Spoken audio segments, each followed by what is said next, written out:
Why does God allow a God who is self-sufficient, who is eternal, who is immutable, he never changes, who's omnipotent, he's all powerful, he's omniscient, he knows all things, he's omnipresent, he's everywhere, like a God who has all of these characteristics? How can a God who is so loving and so kind allow bad things to happen to good people?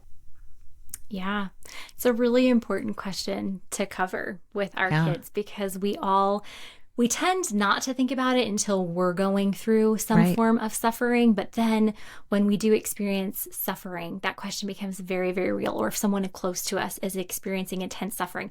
And that actually is something that we do cover in the next unit, where we talk about the attributes that God invites us to reflect. Because theologians have also called these communicable attributes, these attributes God invites us to reflect. They've also called them God's moral attributes.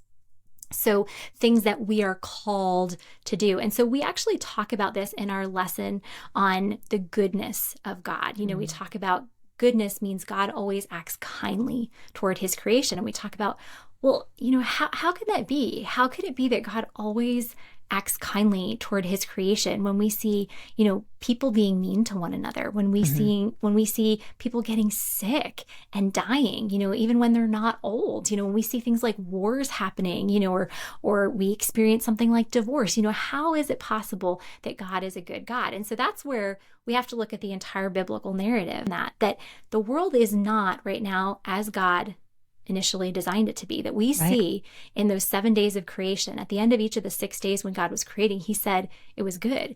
And at the end of the 6th day, when his creation was finished, he looked at it in total and said it is very good.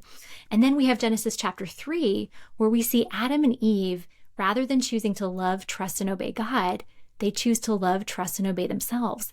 And when they do that, they became sinful and God cursed the ground. And so now we have all inherited their sin, and we live on the earth that has this ground that has been cursed.